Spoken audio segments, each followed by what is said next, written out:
ജർമ്മനിയിലെ കൊളോണിൽ മുഖ്യ ആകർഷണ കേന്ദ്രമായിട്ടുള്ളത് അവിടെ സ്ഥിതി ചെയ്യുന്ന ക്രിസ്ത്യൻ കത്തീഡ്രലാണ്. ലോകത്തിലെ ഇരട്ട ഗോപുരത്തോടു കൂടിയ ഏറ്റവും വലിയ പള്ളിയാണിത്. ലോകത്തിലെ ഏറ്റവും ഉയരമുള്ള മൂന്നാമത്തെ പള്ളിയും യൂറോപ്പിലെ ഏറ്റവും ഉയരമുള്ള പള്ളിയും ഇത് തന്നെ. 157 മീറ്ററാണ് ഇതിൻ്റെ ഉയരം. 632 വർഷം കൊണ്ടാണ് ഇതിൻ്റെ നിർമ്മാണം പൂർത്തിയായത്.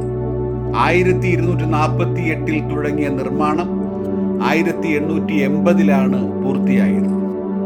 പള്ളിയുടെ തറ വിസ്തൃതി 8000 സ്ക്വയർ മീറ്ററാണ്. 20,000 ആളുകളെ ഉൾക്കൊള്ളാനുള്ള വിസ്തൃതി പള്ളിക്കുണ്ട്. 3 ലക്ഷം ടൺ കല്ലുകൊണ്ട് നിർമ്മിച്ച ഈ കെട്ടിടം കറുത്ത നിറത്തിലാണ് കാണപ്പെടുന്നത്. ജർമ്മൻ കത്തോലിക്ക സംസ്കാരത്തിൻ്റെ പ്രതീകമാണ് ഇത്. ഗോത്തിക് ആർക്കിടെക്ചറിൻ്റെ മാസ്റ്റർ പീസായി ഇത് നിലകൊള്ളുന്നു. കൊളോൺ ആർച്ച് ബിഷപ്പിൻ്റെയും കൊളോൺ അതിരൂപതയുടെ ഭരണത്തിൻ്റെയും ആസ്ഥാനമാണ് ഇത്. പരിശുദ്ധ മത്രോസിൻ്റെയും മറിയയുടെയും പേരിൽ നിർമ്മിച്ചിരിക്കുന്ന ഈ ദേവാലയത്തിലെ ചിത്രപ്പണികളും ശില്പങ്ങളും കലാപരമായ മികവ് വെളിപ്പെടുത്തുന്നു.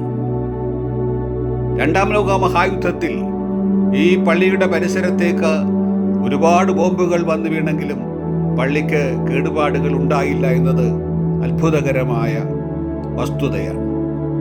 പള്ളിയുടെ പുരാതനത്വം പരിഗണിച്ച് 1996 യുനെസ്കോ ലോക പൈതൃക സ്ഥലമായി ഈ പള്ളിയെ പ്രഖ്യാപിക്കുകയുണ്ടായി.